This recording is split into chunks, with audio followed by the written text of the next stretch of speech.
Yo, what's up guys? Good morning, good morning, good morning.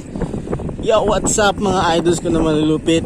So for today's video, we were going to Kabangkalan City to witness again the Sinulog di Kabangkalan Festival.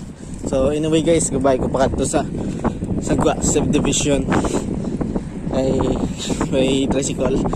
So ang matabo is makatasubong sa Kabangkalan, and it's already 7 AM na, isang aga. Kag makalapot ko siguro mga 9 AM. Nalate ta. Dapat supposed to be 4 AM to naghalin sa Bacolod para kabutat to is 6 AM.